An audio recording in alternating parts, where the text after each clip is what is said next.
Dans la première partie de Petit meurtre entre riches, Les enfants avaient laissé des empreintes de pieds et de mains dans le sang de leur mère. une mère de 6 enfants victime de la folie de pouvoir. L'un des enfants a dit « Le méchant monsieur fait du mal à maman ». Puis, un lit conjugal transformé en lit de mort. Il est devenu ivre de pouvoir. On se dit que tout cela n'est pas très crédible. Bonjour, je suis Christopher Mason. Dans Petit meurtre entre riches, les basses besognes sont rarement exécutées par le maître de la maison. S'il faut se salir les mains, la tâche est confiée au petit personnel. Et le meurtre entre logiquement dans cette catégorie.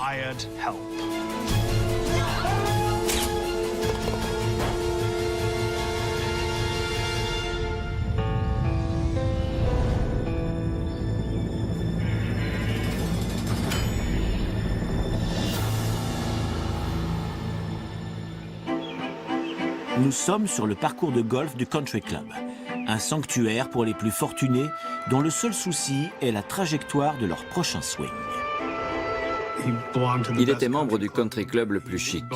Il avait acheté une maison de plusieurs millions de dollars. Il adorait afficher sa richesse. Alan Blackthorne, millionnaire parti de rien, semble vivre dans l'insouciance la plus complète.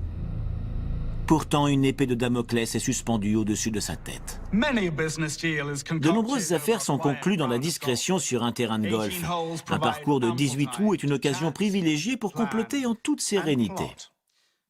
Et les problèmes trouvent toujours une solution. Allen a une épine dans le pied et il veut la retirer.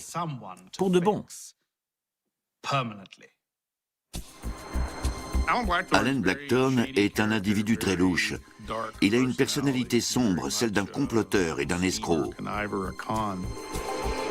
À première vue, il mène une vie de rêve avec sa femme et ses 2 enfants, installés dans une magnifique maison de San Antonio, au Texas.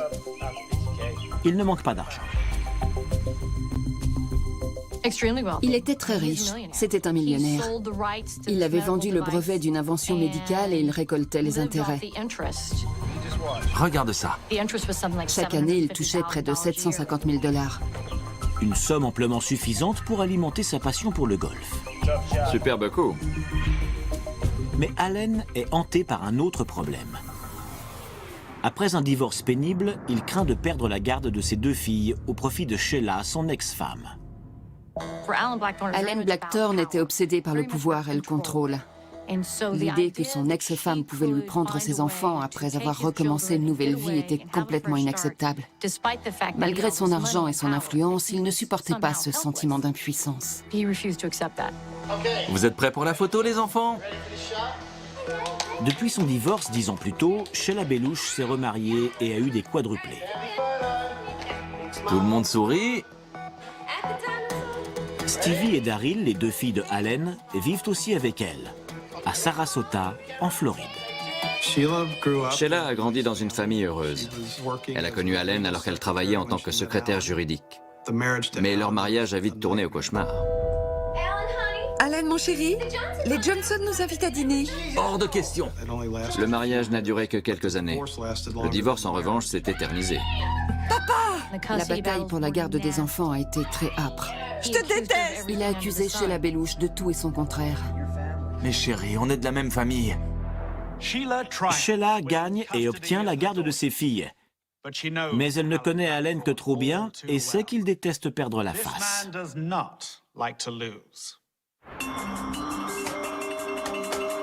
Sheila a tellement peur de son ex-mari qu'elle décide de quitter la ville immédiatement, sans demander son reste. Ils sont partis pour la Floride sans laisser d'adresse. Ils ne voulaient pas qu'Allen les retrouve. Elle essayait de reconstruire une vie stable et heureuse pour ses enfants.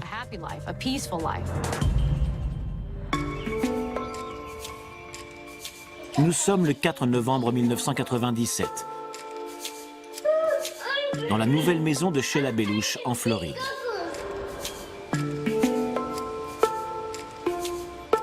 Stevie, sa fille de 13 ans, rentre de l'école. Maman, je suis là. Elle pénètre dans la maison et appelle sa mère, mais ne voit rien. Maman? Elle voit les quadruplés qui courent partout. Mon chéri, qu'est-ce qui t'est arrivé? Les enfants avaient laissé des empreintes de pieds et de mains dans le sang de leur mère. L'un des enfants a dit « Le méchant monsieur fait du mal à maman ».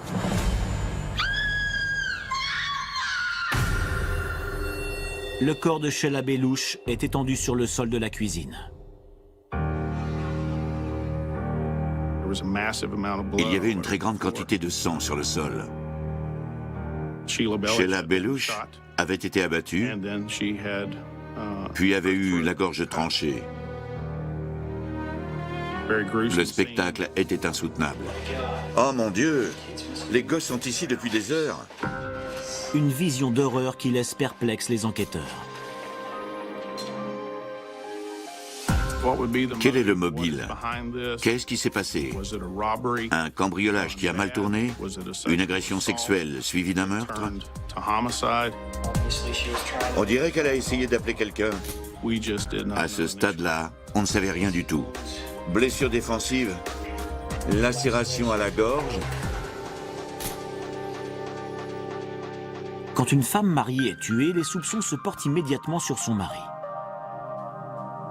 Il va sans dire que le mari devient automatiquement le suspect numéro 1. La police appelle le nouveau mari de Sheila sur son lieu de travail. Ils lui ont tout raconté. Et il a perdu les pédales. Il s'est mis à délirer. Il voulait que les officiers de police prient avec lui. Le mari est dévasté. Il possède par ailleurs un solide alibi. Il a dit aux enquêteurs où il avait pris le déjeuner. Et il avait un reçu. Ils se sont rendus sur place pour confirmer ses dires. Il était donc clair qu'il était à près de 150 km de là au moment du meurtre. Stevie, la fille de Sheila, pointe son doigt dans une autre direction. Tu as une idée de qui a pu faire ça? Je sais qui a fait ça. Les premiers agents qui se sont rendus sur place ont demandé à Stevie si elle savait qui était le coupable. Et elle leur a dit oui. Mon père! Alan Blackthorne! Ton père? Allez, viens, ne restons pas ici. Le nom d'Alan Blackthorne est en haut de la liste des suspects. Les différentes batailles légales qu'il a menées contre sa femme pour la garde des enfants se sont toutes déroulées dans une ambiance malsaine. Mais le jour du meurtre, plusieurs témoins oculaires assurent qu'il se trouvait, comme à son habitude, sur un terrain de golf. La piste s'essouffle rapidement. Mais une certitude persiste. Ce meurtre est l'œuvre d'un parfait amateur. Elle a été abattue. Et nous avons la douille. Ils ont retrouvé la douille, ils ont retrouvé la balle, ils ont retrouvé des empreintes sur le sèche-linge de la buanderie. Ces indices permettent aux enquêteurs de formuler une théorie sur le déroulement du meurtre. Le tueur, caché dans la buanderie, aurait surpris Sheila alors qu'elle venait faire une lessive. Il a utilisé un pistolet de calibre 45, enveloppé dans un torchon pour étouffer le son. Il a visé la tête. La balle a traversé la mâchoire en la brisant et est ressortie par le cou. Mais Sheila ne meurt pas sur le coup. Elle n'a qu'une idée, sauver ses enfants.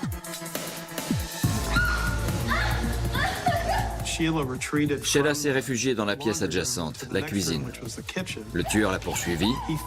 Il s'est emparé d'un couteau de cuisine. Elle s'est défendue, comme l'indiquent ses blessures au bras. Mais il a réussi à lui infliger 2 coups en travers de la gorge. Laissée pour morte, Sheila résiste jusqu'au bout. Je pense qu'elle s'est battue jusqu'au bout pour ses enfants. Elle avait une seule chose à l'esprit, ses bébés.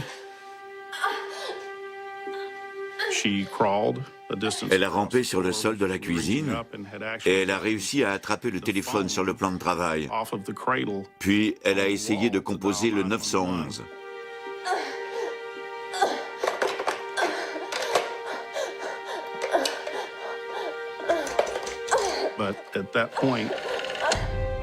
Mais la mort était toute proche.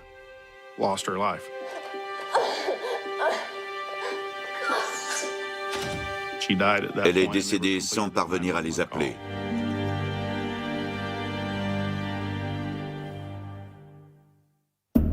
Peu de temps après, un voisin relance l'enquête en livrant de nouvelles informations. Il avait aperçu un type sortant d'une voiture de sport blanche. Il était habillé comme un soldat, avec une tenue de camouflage et des bottes de militaire. Visiblement, il détonnait dans le quartier. Le voisin note la plaque d'immatriculation du véhicule. Nous avons lancé la recherche. Aucun résultat en Floride. Alors ils ont recherché au Texas. Bingo! Ils ont un nom. Il s'est avéré qu'un jeune homme du nom de Joey Del Toro conduisait la voiture. Même si la voiture était immatriculée au nom de sa grand-mère, il en était le seul conducteur. Elle nous a expliqué que Joey ne pouvait pas être en Floride au moment des faits, puisqu'il était en prison ce week-end à Austin, au Texas. Il purgeait une peine aménagée suite à une infraction mineure. Mais lorsque la police appelle la prison, la Libye s'effondre. Nous avons découvert que Joey s'était pointé pour dire qu'il ne pourrait pas passer le week-end en prison. Il a dit qu'il devait assister à l'enterrement d'un membre de sa famille. Une peine de prison évitée sous un faux prétexte. Sa voiture repérée dans un état voisin sur les lieux d'un meurtre atroce. De toute évidence, la police a beaucoup de questions à poser à Joey Del Toro. Pour la population de Sarasota, en Floride, Sheila Belush était la maman des quadruplés, une mère au foyer très occupée à élever sa famille. En novembre 1997, son meurtre choquant fait la une des journaux. Une voiture suspecte repérée dans le quartier conduit les enquêteurs jusqu'au Texas, sur la piste de Joey Del Toro, un petit délinquant sans envergure. Ils ont retrouvé sa voiture en moins de 24 heures. Elle était à Austin, garée devant l'appartement de l'une de ses nombreuses petites copines. Âgé de 21 ans, Joey Del Toro est une ex-star du football. Grâce à son charme et à son physique, il cultive une image de séducteur. Malheureusement pour lui, il connaît tout autant de succès en tant que criminel. Désormais, ce ne sont plus les filles qui lui courent après, mais les policiers. La fouille de la voiture a permis de découvrir une carte de Sarasota et une note gribouillée par le caissier d'un supermarché lui indiquant le chemin. Il y avait aussi la clé de la chambre du motel où il était resté à Sarasota, ainsi qu'une serviette de bain. Nous avons aussi retrouvé l'arme du crime. Il y avait tout ce dont nous pouvions rêver. Il n'avait pas cherché à se débarrasser de quoi que ce soit. Nous n'avions pas affaire à un génie du crime. Les enquêteurs déterminent également que l'empreinte digitale retrouvée dans la buanderie est la sienne. Ils tiennent leur homme. Mais à la dernière minute, le séducteur est sauvé par une de ses prétendantes qui lui annonce la venue de la police. Il parvient à s'enfuir pour le Mexique. Mais là encore, il commet une erreur. Un coup de fil. Nous avons découvert qu'il avait contacté son cousin, Sammy Gonzalez, qui vivait à San Antonio. Et le cousin Sammy a la langue bien pendue. Nous avons très vite découvert, en l'interrogeant, que Sammy Gonzalez était au courant du meurtre commis par Joey Del Toro. Il savait que son cousin était allé en Floride, à Sarasota, pour exécuter Sheila Belush.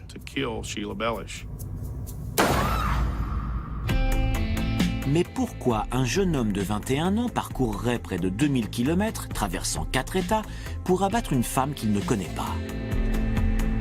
Pourquoi son adresse est inscrite sur un bout de papier retrouvé dans sa voiture? Le cousin de Joey, Sammy, détient toutes les réponses. J'ai un boulot pour toi. Il a dit qu'il avait pris part au projet du meurtre de Sheila par l'intermédiaire de Danny Rocha, un escroc et bookmaker de San Antonio. Tu y vas, tu fais le boulot et tu te tires. Point barre. Ensuite, il nous a expliqué qu'à la source de cette histoire, il y avait un ami de Danny Rocha, un golfeur, qui cherchait à éliminer son ex-femme.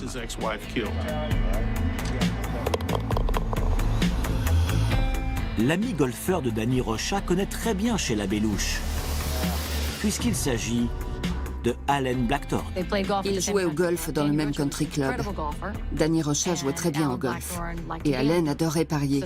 Ils passaient donc beaucoup de temps ensemble sur le terrain de golf.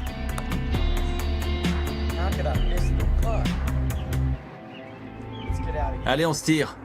Allen et Danny avaient coutume de parier plusieurs milliers de dollars lors de leur partie de golf. Les deux hommes deviennent intimes. Mais un jour, Allen fait grimper les enchères et décide de se venger de son ex-femme.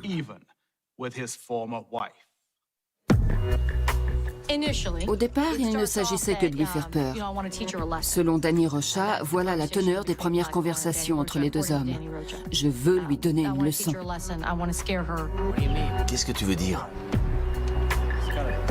Mais au fil de la conversation, il est fait mention d'une solution plus radicale et satisfaisante. Je ne pense pas qu'il voulait vraiment la garde de ses enfants. Il voulait juste triompher. Et pour triompher, il y avait cette solution, cette alternative. Les enquêteurs n'ont aucun doute sur l'identité du commanditaire du meurtre. Mais sans la collaboration de son partenaire de golf, Danny Rocha, les chances de prouver sa culpabilité sont minces. Blackthorne affirmait depuis le début de l'enquête qu'il n'y était pour rien. Selon lui, Danny avait décidé de prendre les choses en main pour se faire bien voir et dans l'espoir d'une récompense financière. Nous savions que Allen avait engagé Danny Rocha. Donc pour coincer Blackthorne, nous devions passer par Rocha et lui faire cracher le morceau. Danny Rocha, un joueur invétéré, n'a qu'une seule carte en main. Son témoignage contre Allen Blackthorne. En échange d'informations sur Allen Blackthorne, il souhaitait éviter la prison. Rocha négocie un accord avec les enquêteurs. Mais la petite main paye le prix fort. Alors que sa pathétique carrière de tueur à gages prend fin, Joey Del Toro est extradé du Mexique pour répondre de ses actes. Le dossier à charge contre Del Toro était en béton armé. Il a plaidé coupable et a été condamné à la perpétuité. Dans une déposition rédigée après avoir plaidé, il détaille tous les faits. Sammy a aussi passé un accord avec le procureur et a plaidé coupable. Il a été condamné à 19 ans de prison. Deux hommes ont bien été enfermés pour leur rôle dans l'effroyable meurtre d'une mère de 6 enfants. Mais que devient le cerveau de cet odieux crime ? Eh bien, il travaille sereinement son swing dans le cadre idyllique de son country club. La vie d'Allen Blackthorne suit son cours. Il est remarié, il a 2 jeunes garçons, une magnifique maison et il s'adonne à sa passion, le golf. Il est persuadé qu'il est tiré d'affaire. Mais Allen n'est pas infaillible. Allen était un escroc, et les escrocs se croient toujours plus malins que tout le monde. Grossière erreur. Alors qu'Allen passe son temps sur les terrains de golf, les enquêteurs cherchent la faille et se penchent sur le droit fédéral. La loi fédérale stipule qu'il est interdit d'inciter quelqu'un à traverser la frontière d'un État dans le but d'intimider ou de harceler un ex-conjoint. Parallèlement, Danny Rocha décide de collaborer avec la justice. Pour Allen Blackthorne, c'est la fin de la partie. Il venait de finir un parcours et les policiers l'ont appréhendé sur le parking du club de golf. Il avait convaincu Danny Rocha de faire le sale boulot à sa place. Alan Blackthorne, le millionnaire, l'homme à succès, était persuadé que personne ne croirait un type comme Rocha, un arnaqueur et un bookmaker. Il a engagé des avocats pour le défendre, pensant que son argent et son intelligence pouvaient triompher de tout. Allen a toujours été certain qu'il éviterait la condamnation. Mais cette fois, la chance ne lui sourit pas. Il a été condamné à la perpétuité sans possibilité de liberté conditionnelle. C'est un véritable sociopathe qui ne vit que pour le pouvoir et le contrôle. Il pensait détenir toutes les cartes. Il n'a jamais exprimé le moindre remords.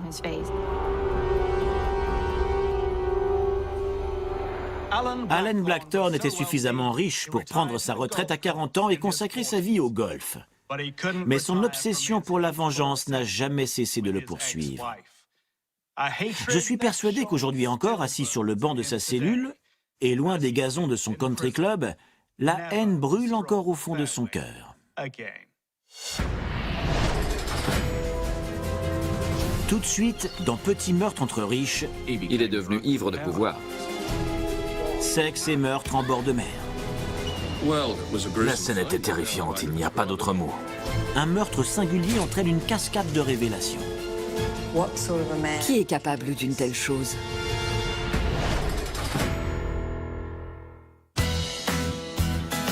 Sydney en Australie. Ses yachts majestueux, ses villas somptueuses, son ciel bleu. Si votre compte en banque est bien rempli, vous avez tout pour être heureux. Les maisons avec vue panoramique sur le port de Sydney sont parmi les plus chères du monde. Un véritable paradis sur Terre où les stars du cinéma côtoient les grands patrons. Mais derrière les immenses baies vitrées se trouvent parfois des visions de cauchemars. Nous sommes le dimanche 26 janvier 1986. Le soleil se couche. Quelque chose se trame dans les ténèbres. Ce soir-là, j'étais en patrouille. J'ai été appelé pour une fusillade. Dave Christie est le premier policier sur place. À l'intérieur de la maison de luxe en bord de mer, il découvre le corps d'une femme sur son lit. La scène était terrifiante, il n'y a pas d'autre mot. Beaucoup de sang. Une quantité invraisemblable. Un homme est agenouillé à côté du lit.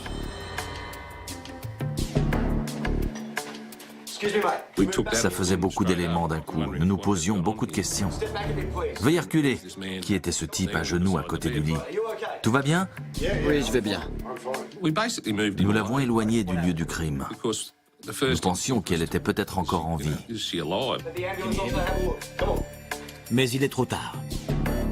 Juste sous son oreille, 2 trous rouges. Les 2 balles qui l'ont tué. Où étiez-vous quand c'est arrivé? Je dormais. L'homme semble déboussolé. Il affirme que la victime est sa femme, Megan.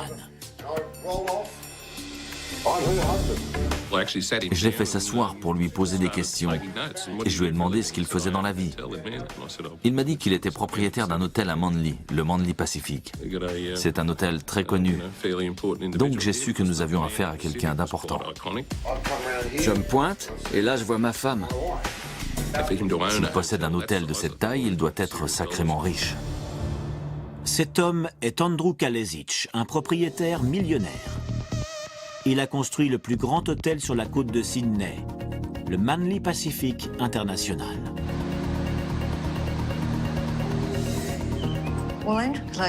Andrew Kalesic était le fils d'immigrants yougoslaves, venus en Australie sans argent. Ils étaient de gros travailleurs et ont gagné beaucoup d'argent. Grâce à leur petit restaurant de fruits de mer, les Kalesic amassent une petite fortune. Très jeune, Andrew Kalesic a travaillé dans la cuisine des restaurants familiaux, épluchant des pommes de terre pendant des heures. Il gardait toujours à l'esprit l'avenir brillant qui l'attendait. Il a eu l'idée géniale de cet hôtel de luxe. L'inauguration de l'hôtel a été un événement important pour le gratin de Sydney. Les limousines arrivaient, les célébrités affluaient. Dès le début, cet hôtel a généré des millions de dollars. Andrew Kalesic avait gravi les échelons de la société en travaillant. Parti de rien, il était devenu millionnaire. Mais aujourd'hui, le millionnaire glamour foule un tapis rouge bien différent. Nous étions face au meurtre de la femme d'un millionnaire célèbre, abattu dans son sommeil, pour une raison inconnue.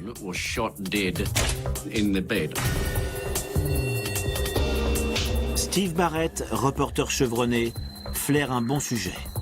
Le lendemain, j'ai interviewé plusieurs des enquêteurs pour le compte d'une chaîne de télévision.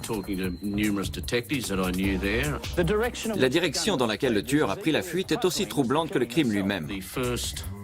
Les premières informations que nous avons eues, tout comme la police, reprenaient la version du mari, Andrew.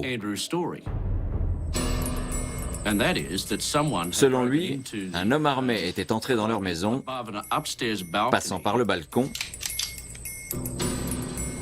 et par une baie coulissante.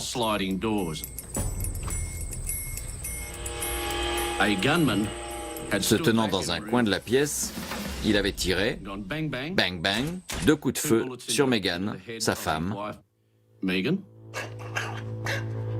bang bang, 2 coups de feu à sa place à lui. Ces balles avaient fini dans l'oreiller. Il se serait réveillé et bang bang aurait entendu les 2 premières déflagrations. Et il aurait eu la présence d'esprit de se laisser tomber du lit, échappant ainsi à la mort.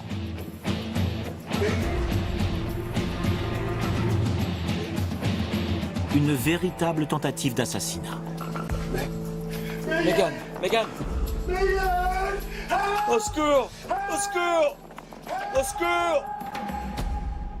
Selon la police, M. Kalesic a beaucoup de chances d'être toujours en vie. Les rumeurs vont bon train. On parle de rivalité au sein de la communauté croate de Sydney, ou d'un concurrent d'Andrew, jaloux de son succès.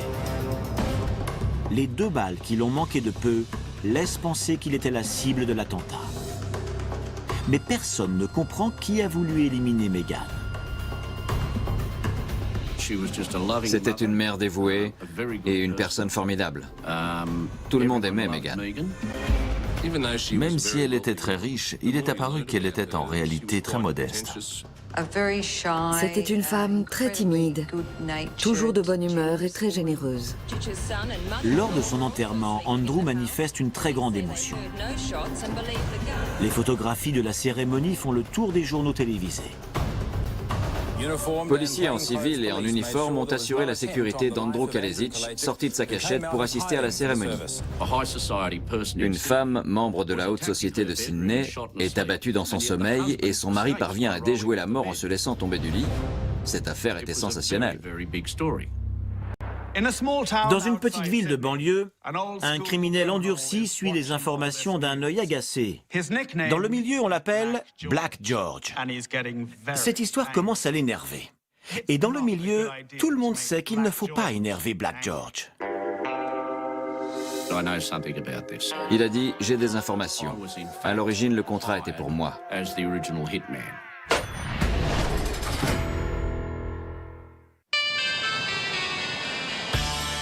À 10 km de Sydney et à des milliers de kilomètres des soucis. Telle est la devise de Manly, petite ville balnéaire en banlieue de Sydney. Le 27 janvier 1986, Megan Kalesic est abattue dans son sommeil. Le maire invente une nouvelle devise. Manly vient de perdre son innocence. Manly est une ville tranquille, alors ce meurtre horrible nous laissait penser qu'il y avait un maniaque en liberté.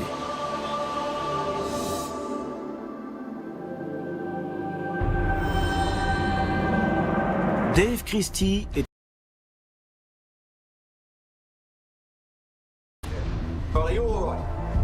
Oui, tout va bien. Qui êtes-vous? Andrew, le mari de Megan, tente d'expliquer ce qui vient de se passer. Il nous a dit que quelqu'un était entré et avait tiré sur sa femme. En me réveillant, j'ai entendu bang, bang, 2 coups de feu. Il s'est jeté hors du lit. Je me suis laissé tomber par terre. Mais le doute s'installe rapidement dans l'esprit des policiers. Dès le début, l'histoire semblait singulière. Mais c'est plus tard dans la soirée, lorsque nous tentions de retracer le fil des événements, qu'on s'est dit tout cela n'est pas très crédible.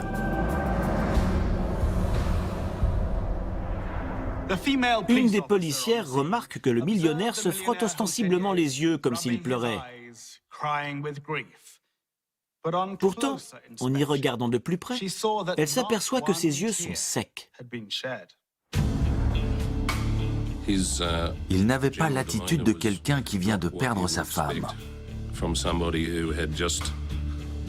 abattu alors qu'elle était allongée à côté de lui.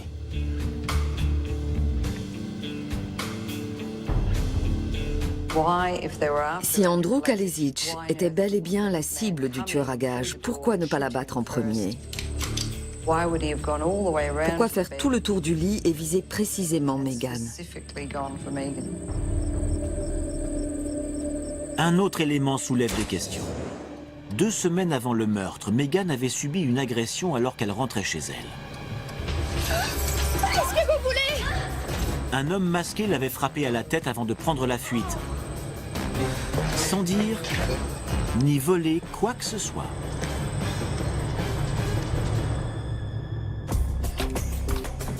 Quelques jours après la mort de Megan, les enquêteurs piétinent. Le téléphone sonne. À l'autre bout du fil, une célèbre figure du milieu à Sydney, Black George. Il a appelé un inspecteur qu'il connaissait bien et lui a dit « J'ai des informations. À l'origine, le contrat était pour moi. »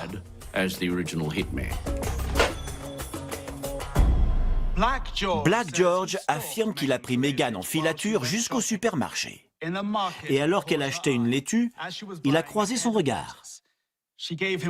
Elle lui a souri chaleureusement et il s'est demandé pourquoi quelqu'un voudrait commanditer le meurtre d'une femme aussi charmante.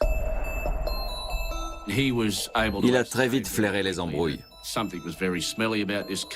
Mais de toute façon, il ne s'occupait pas des affaires conjugales, ce qui était le cas ici. Black George refuse le contrat, mais les clients lui achètent une arme à feu, celle qui servira au meurtre de Megan. Il a appelé la police, car il était furieux que son arme ait servi à tuer Megan Kalesic. Oui, c'est moi qui lui ai vendu, mais je n'ai tué personne. Il ne voulait pas se faire coincer pour complicité de meurtre. Black George livre alors le nom d'un homme qui pourrait bien en savoir long sur ce meurtre. Un suspect improbable, Bill Vandenberg. Bill Vandenberg n'avait pas eu de chance dans la vie. Depuis un accident dans une aciérie, il boitait. Et il n'avait jamais été heureux en amour. Les enquêteurs décident alors d'interpeller Bill Vandenberg. Ils débarquent chez lui très tôt le matin et tombent sur ce type. Il a l'air un peu déboussolé, mais il leur dit « C'est moi qui l'ai tué ».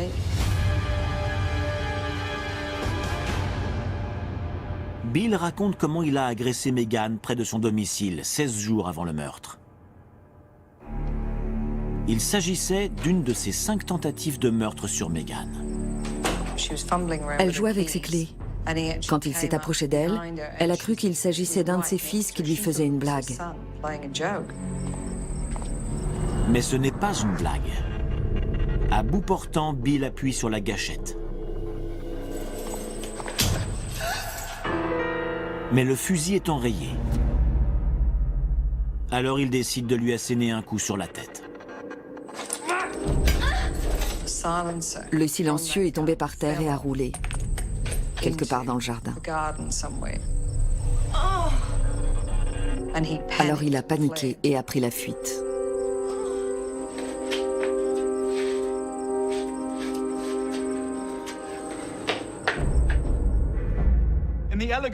Les jardins élégants en bord de mer abritent bien souvent de magnifiques roses ou de rares spécimens d'orchidées. Mais les parterres de fleurs des Kalesic contiennent un autre trésor, la preuve d'un complot criminel.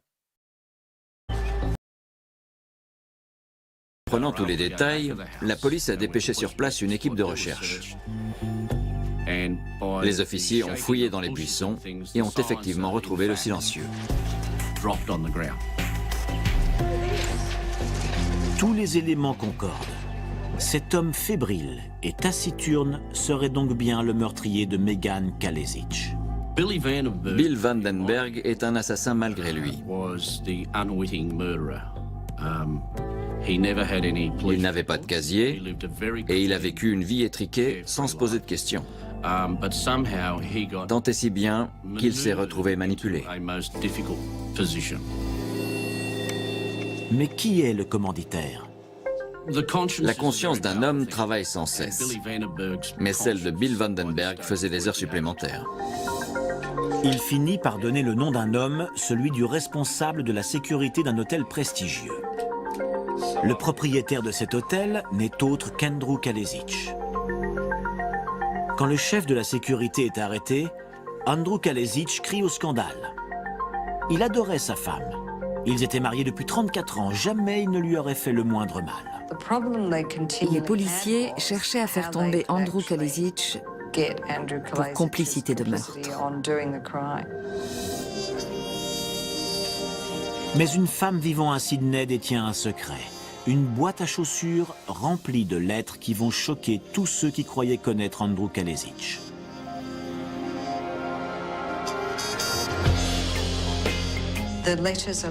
On aurait dit les lettres d'amour d'un adolescent. En 1973, une jeune femme originaire de Sydney est amoureuse d'un séduisant homme d'affaires, Andrew Kalesic. Chère Lydia, ma chérie, tu me manques beaucoup. Tu es trop loin de moi. Lydia était une jeune Yougoslave employée comme serveuse dans un restaurant de poissons, le Cay Snaper. Andrew a été séduit par son innocence. Elle n'avait pas connu beaucoup d'hommes. Mais Andrew Kalesic est un homme marié. Comme il refuse de quitter sa femme, Lydia décide de partir pour le Brésil et lui brise le cœur. Il était très épris d'elle. Il n'y a qu'à lire les lettres d'amour qu'il lui a écrites et qu'elle a gardées dans une armoire. Reviens-moi, mon amour. On aurait dit les lettres d'amour d'un adolescent. Andrew la supplie de revenir en Australie. J'attends ton retour. Je t'aime. En septembre 1973, Lydia revient. Mais 6 jours plus tard, un étrange événement se produit. Il est passé prendre Megan. Il se dirigeait vers la maison en voiture. C'était une route sinueuse de Manly et bien sûr, comme nous sommes en bord de mer, elle longeait une falaise. La voiture se rapprochait du bord. Et à un moment, elle est montée sur le trottoir. Et alors que la voiture allait basculer, il a sauté hors du véhicule. Megan et son fils sont encore dans la voiture qui s'écrase sur la falaise. Ils en réchappent et l'affaire, classée comme un accident, restera sans suite. En 1988, Lydia met fin à ses relations avec Andrew. Mais les lettres révèlent une face cachée de son amant.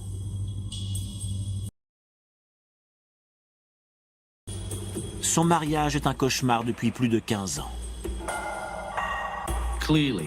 Il apparaît clairement que Andrew Kalesic voulait vivre une autre vie. Bon, Andrew, je te montre l'arme. Les preuves s'accumulent contre Andrew Kalesic. Son responsable de la sécurité a été arrêté pour avoir engagé le tueur à gages qui a abattu Megan. Et il passe à table, établissant le lien entre Andrew et le meurtre. Ils ont carrément essayé l'arme, avec le silencieux, À 3. dans le bureau d'Andrew Kalesic. 3, 2, 1. Où est partie la balle? Elle est passée au travers. Des preuves très importantes ont été retrouvées. Il y avait un coup de feu dans la plainte.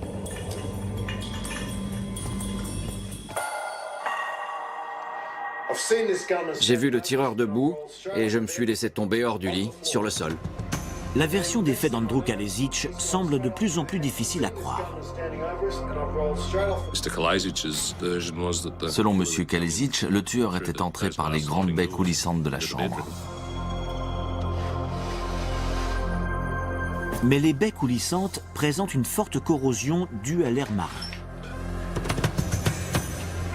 J'avais remarqué que les baies ne coulissaient pas très bien.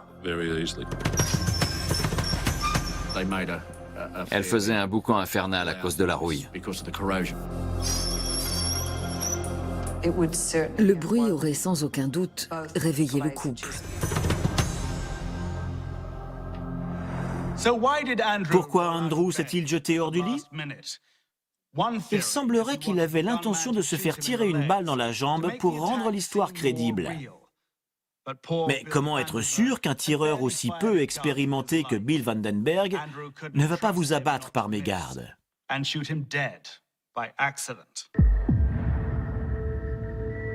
Condamné pour meurtre et enfermé à perpétuité, Bill Vandenberg est rongé par les remords.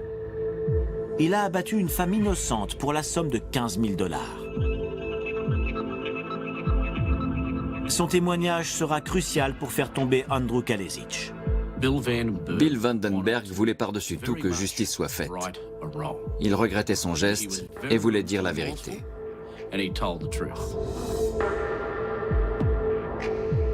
Quelques jours seulement après son témoignage dans le procès de Andrew Kalesic, Bill Vandenberg se donne la mort en prison.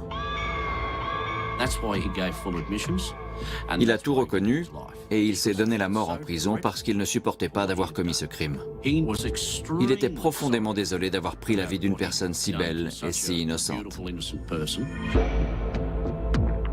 En 1988, après 3 mois de procès et seulement 5 heures de délibération, Andrew Kalesic est reconnu coupable de meurtre par le jury. Kalesic refuse le verdict. Depuis sa cellule, il collecte des fonds et organise une campagne pour casser le jugement. L'homme a tellement d'emprise sur la ville de Sydney qu'une enquête judiciaire est ouverte. Mais la commission qui est nommée le déclare également coupable. Andrew Kalesic est condamné à la perpétuité pour le meurtre de sa femme Megan, avec une peine de sûreté de 25 ans. Je pense qu'il est devenu ivre de pouvoir.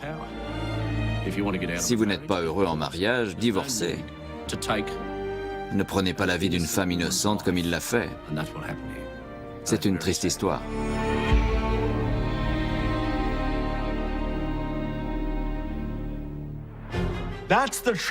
L'argent est un mirage. Quand on en a beaucoup, on pense que tout peut s'acheter. Alan Blackthorne a organisé le meurtre de son ex-femme sans quitter son terrain de golf. Et Andrew Kalesic a misé sur le mauvais cheval pour faire le sale boulot. Trop riches pour se salir les mains, ils ont confié leur basse besogne au petit personnel. Je suis Christopher Mason. À la prochaine fois dans Petit meurtre entre riches.